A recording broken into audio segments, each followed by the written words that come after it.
Freemason Bible. Totally demonic. So I got on eBay and got myself a Masonic King James Bible. There's a Freemason insignia on the front. But what really shocked me the first time I picked this up, sun god, frogs, Amen. But they do feature Egyptian gods and goddesses, which is kind of interesting because, you know, being Catholic, a Roman Catholic in my case, we're not taught that these gods exist, but they, you know, they clearly have them shown here. So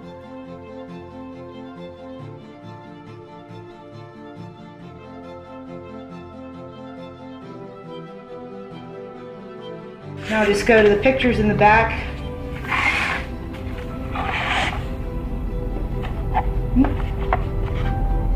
The Egyptian gods and goddesses.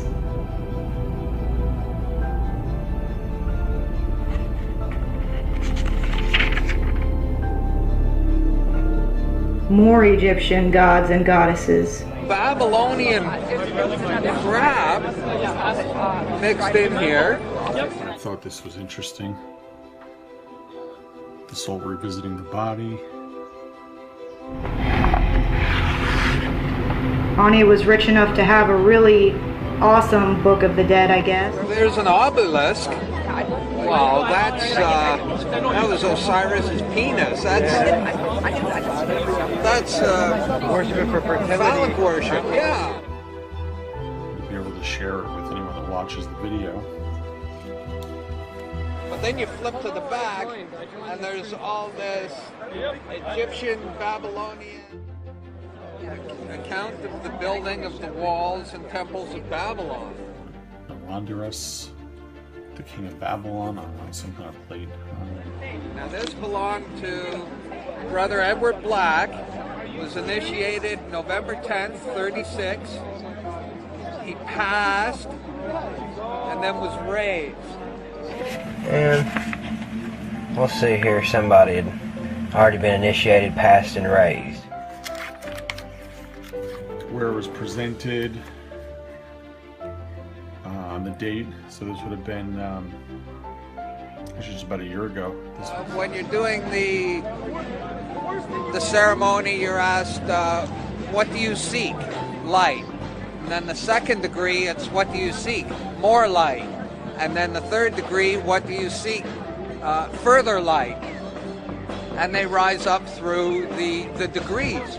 And the hidden secret, which is revealed at the 33rd degree, is that the light you've been seeking all of this time is the light of the light bearer, Lucifer. See, they use this term, light, light, great light, all the way through, and the hidden secret, which is not revealed until the 33rd degree, is what the light really is. When you finally find out what the great light is, it's supposed to be that you're worshiping Satan the entire time.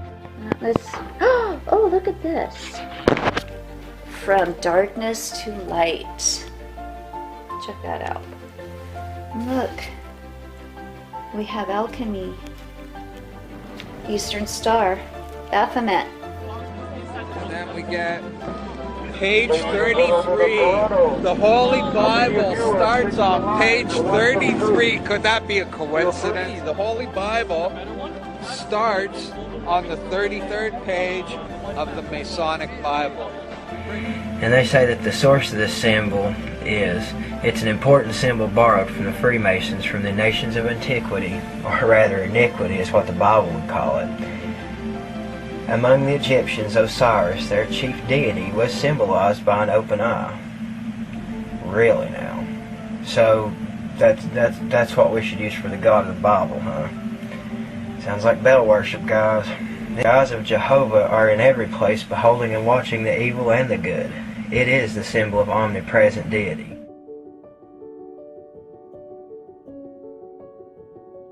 He who introduces light into the lodge must be a worthy man and experienced in the craft. Legend of the craft, legend of the temple. My name on the Masonic and the Order of the Eastern Star, the Baphomet there. photo of George Washington's sash worn in the Revolutionary War at the time he resigned his commission in 1783. Oh boy. The building of Solomon's Temple. Oh look, this is George Washington's Masonic apron. Oh, look at that. George Washington. Okay. Oop, Thomas Jefferson. James Madison. Check it out. James Monroe. Andrew Jackson. Here you have Masonic presidents of our country. Masonic presidents.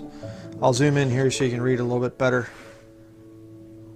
George Washington, Mason. Thomas Jefferson, James Madison, James Monroe, Andrew Jackson, James Knox Polk, James Buchanan, Andrew Johnson, James Garfield, William McKinley, Theodore Roosevelt, William Howard Taft, Warren Gamaliel Harding, Franklin Delano Roosevelt, Harry S. Truman, Gerald Ford, the fatherhood of God, the brotherhood of man. There you have George Washington with a nice all-seeing eye radiating down over the White House.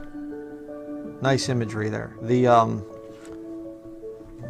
white apron there is made of lamb's wool, and it symbolizes the veil that veils the Holy of Holies from the God of Masonry, which is right directly behind the veil. Excuse me there, I have to point there. That's the God of Masonry. You see the square, you see the compass, you know, this thing here, right there, the G in the middle, does not stand for God. It does not stand for geometry. It stands for generativity. It is a sex symbol. Okay?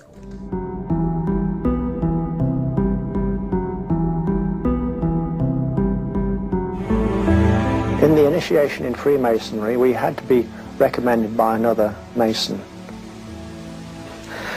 Well, in order to join witchcraft, you have to be first screened. You have to be recommended by somebody currently in witchcraft. Well, when I was initiated, I was blindfolded and bound by a rope, and on your bare chest was thrust the point of a spear. In witchcraft, we were initiated through a very involved ritual, initiation ceremony, wherein the candidate was led blindfolded, bound by a rope to the edge of the magic circle. And the rope is around your neck and your lid forward. And up front, in the eastern end of the building, is a person who's a worshipful master. And you kneel down before him. And he brought me into the inner court of the house of the Lord.